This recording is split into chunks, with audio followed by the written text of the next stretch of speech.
The stranger who stumbled onto Rose Martin's land carried nothing but a torn coat and a silence that unsettled her more than his ragged boots did. It was late autumn when she found him, half collapsed against the fence post that marked the edge of her father's old wheat field, his hands raw from what looked like days of walking. Rose had lived alone on that land for 3 years now, ever since her father passed and left her the modest house, the barn, and more debt than a woman her age should have to carry. She was 26, unmarried, and had long stopped listening to the whispers in town about what a shame that was. She had wheat to bring in, and a roof that leaked when it rained hard, and she didn't have time to worry about what people said. The man at the fence didn't ask for much. Water, mostly. A place to sit. When she asked his name, he hesitated just long enough for her to notice, then said, "Jacob." Nothing more. No last name, no explanation of where he'd come from or where he was headed, only that his goods, a wagon, a horse, whatever he'd been carrying, had been lost somewhere on the road 2 days back. He didn't say how. Rose didn't press. She should have sent him on his way. That's what her neighbor, Mrs. Pruitt, told her later that week, scandalized that Rose would let a strange man sleep in her barn even one night, let alone the 5 that followed.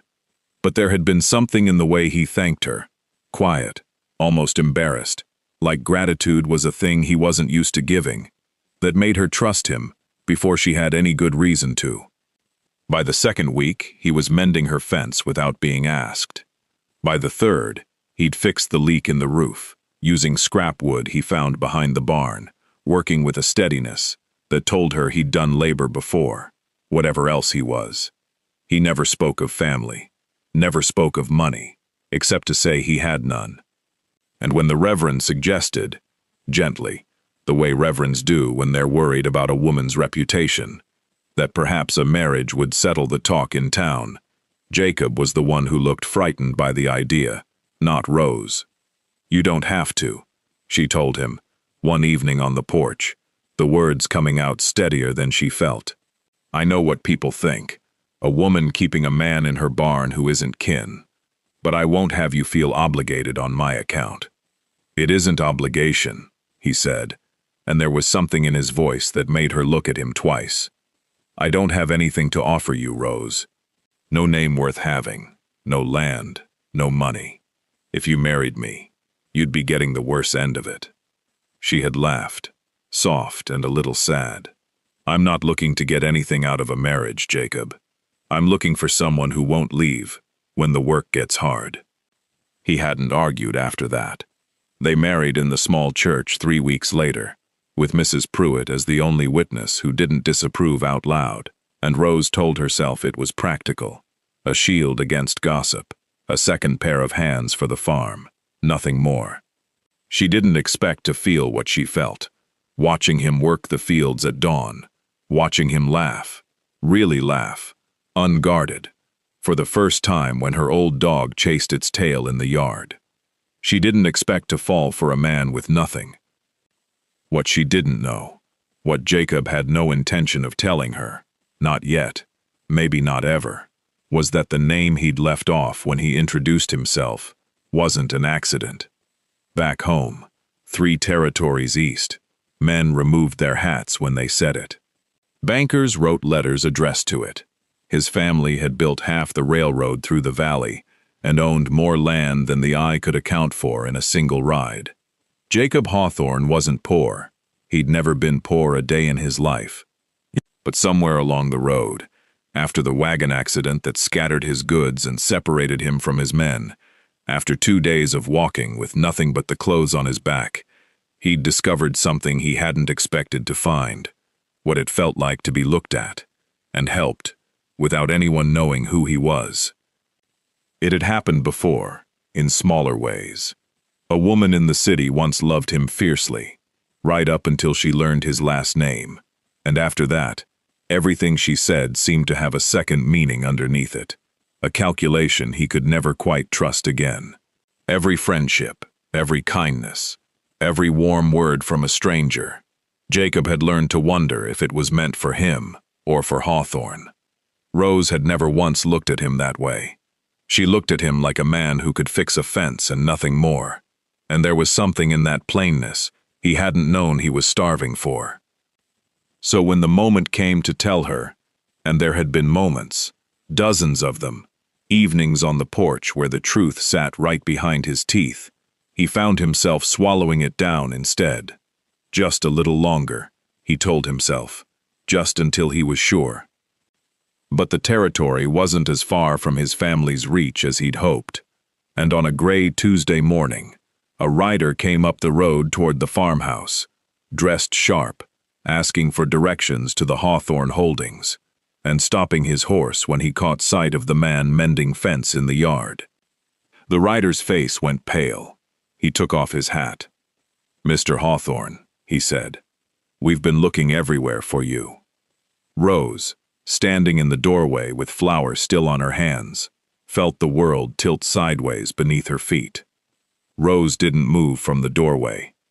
The flower on her hands had gone cold, and she barely noticed the wind picking up loose strands of hair around her face.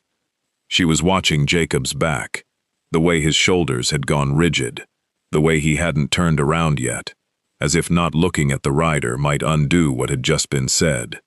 "Mr. Hawthorne," the rider said again, softer this time, glancing uneasily between Jacob and Rose. "Your uncle's been sick with worry. We traced you as far as the Pruitt crossing.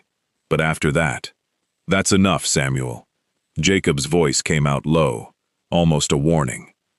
The rider, Samuel, apparently someone who knew him well enough to recognize him even ragged and sunburned, closed his mouth, though his eyes kept darting toward Rose like he was trying to work out who she was and what she meant to the man he'd been sent to find. Jacob finally turned around. He didn't look at Samuel. He looked at Rose. She didn't say anything. She didn't need to. Her face had already asked the question plainly enough. Is it true? And the answer was written all over his, in the way he couldn't quite meet her eyes, in the way his hand hovered near hers, like he wanted to reach for it, and didn't trust that she'd let him. "Rose," he started. "Don't." Her voice wasn't sharp. It was worse than sharp. It was quiet, careful, like she was holding something together by sheer will. "Don't say my name like that. Like you're about to explain something I should have already known. I wanted to tell you." "When?" Now something cracked through the calm. "Before or after I gave you my father's bed, Jacob. Before or after I stood up in that church and told God I'd take you, for better or worse, thinking the worst you had to offer was an empty pocket." Samuel, wisely, said nothing, though he shifted in his saddle like a man who very much wished to be anywhere else. Jacob took a step toward her. "I never lied about who I was as a man. Everything you know about me, that's true.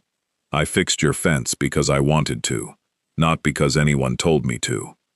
I laughed at your dog because it was funny, not because I was performing for you. But you let me believe you had nothing." Her voice shook now, though she fought to keep it steady. "You let this whole town believe it. You let me marry a poor man out of kindness, Jacob, and all this time, you were letting me play the fool." "You were never the fool." His jaw tightened. "You're the only person who's ever looked at me and seen a man, not a name on a deed. Do you understand what that's worth to someone like me? Do you understand what it's like to never know if anyone loves you, or just loves what you can give them?" Rose opened her mouth to answer, then closed it again. Something in his words had landed somewhere true, somewhere she didn't want to examine too closely.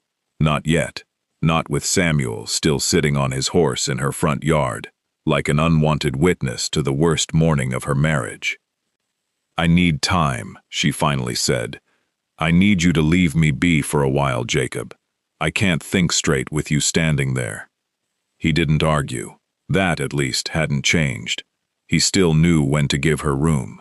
He nodded once, turned to Samuel, and said something too low for Rose to hear, and the two of them walked toward the barn, leaving her alone in the doorway, with her flower-covered hands, and a marriage that suddenly felt like a stranger's coat she'd been wearing, without knowing it.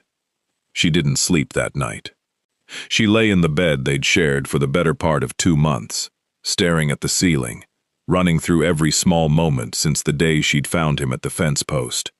The way he'd hesitated over his own name, the way he'd flinched, just slightly, whenever anyone in town asked about his people.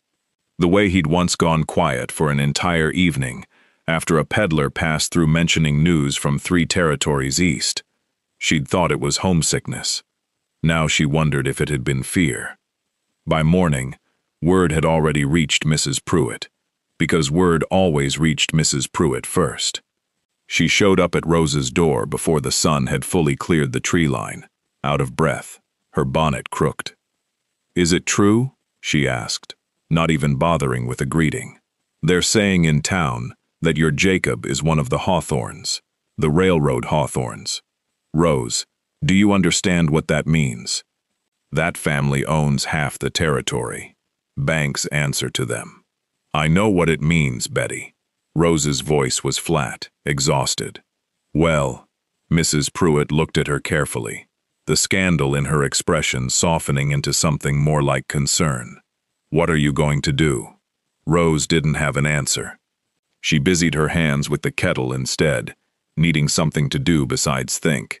And it was there, pouring water she didn't really want, into a cup she wouldn't really drink, that the anger finally gave way to something quieter and more painful underneath it. Hurt. Not because he was rich. She didn't care about rich, had never once dreamed of it, wouldn't have known what to do with a fortune if it landed in her lap. She was hurt because for 2 months she'd told him things, real things, about her father's death, about the debt she carried alone, about how frightened she'd been of dying on this land, unmarried and unremembered.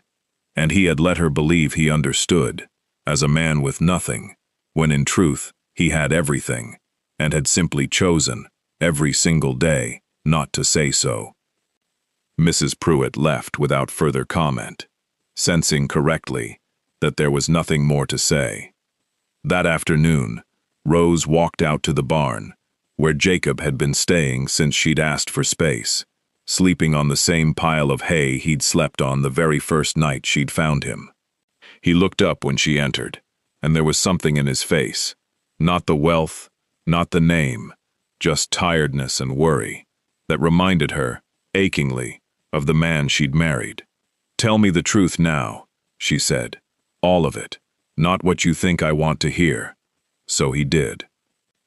He told her about the wagon accident on the eastern road, how his goods and his men had scattered in the confusion, how he'd walked 2 days with nothing, half out of necessity and half. He admitted this slowly, like it cost him something. Half, because some reckless part of him had wanted to see what would happen if no one knew his name. He told her about the woman in the city, who'd loved him only until she learned who he was, and how something in him had gone quiet and suspicious ever since, waiting always for people's kindness to reveal its price. He told her that finding her at the fence post, and the 2 months that followed, had been the first time in his adult life he'd felt certain someone wanted him, and only him, without calculation. "I should have told you," he said finally. "I know that now. I was a coward, Rose. Not about marrying you. That was the easiest, truest thing I've ever done. I was a coward about the rest, because I was afraid that once you knew, you'd start looking at me the way everyone else does." Rose sat down on an overturned crate across from him, quiet for a long moment. "I don't know how to feel about all this yet," she admitted. "I don't know how to be a rich man's wife, Jacob. I don't know these people, these territories, this whole world you come from. I only know how to be a farmer's daughter who fixes her own roof and counts every coin twice. I don't want you to be anything other than what you are." His voice was quiet, earnest. "I didn't marry Rose Martin because I thought she'd make a fine society wife. I married you because you were the only person who ever loved the parts of me that have nothing to do with money." Outside, the wind picked up, rattling the loose boards of the barn, the same boards he'd fixed with his own 2 hands, thinking, she now understood, of nothing but her. She didn't tell him she forgave him, not yet. But she didn't get up and walk away either. And for now, in the quiet of that barn, that felt like something worth holding on to. 3 days passed before Rose spoke to him again, in anything more than the necessary language of shared chores, passing the salt, asking after the cow, telling him supper was ready. She wasn't punishing him. She was simply turning the truth over in her hands, the way she'd turn over a coin, to check both sides before deciding what it was worth. It was Samuel, of all people, who gave her the peace she hadn't known she needed. He'd stayed on at the edge of the property, waiting for word from Jacob about what came next, and Rose found him one morning sitting by the creek, looking like a man who'd rather be back east than caught in the middle of whatever this was. "He's not what you think," Samuel said, when she sat down near him, more out of loneliness than any real wish for his company. "The Hawthorns I grew up hearing about. Hard men, most of them. My own father worked their land. They'd have had you thrown off this farm the moment they learned your husband's name, and made you feel small for ever having touched him. Jacob's not like that. Jacob gave away a whole season's profit 2 years back to families burned out after a grass fire, and never once let his name get attached to it in the papers. He told his uncle he didn't want thanks for doing what any decent man should do." Rose said nothing, but she was listening. "He spent his whole life being loved for the wrong reasons," Samuel went on, quieter now. "Women who wanted the name, men who wanted the connections. His own father, if I'm honest, mostly wanted an heir who'd keep the railroad running smooth. I've known Jacob 8 years, ma'am, and I've never once seen him look at anybody the way he looks at you. Whatever else he did wrong, that part wasn't a lie." That evening, Rose found Jacob mending the same fence post where she'd first found him, as if some part of him needed to keep returning to that spot, needed reminding of who he'd been in that first hour, before any of this became complicated. "Samuel told me about the fire relief," she said. Jacob looked up, surprised, a little embarrassed. That wasn't meant to be a story people told. "That's rather the point, isn't it?"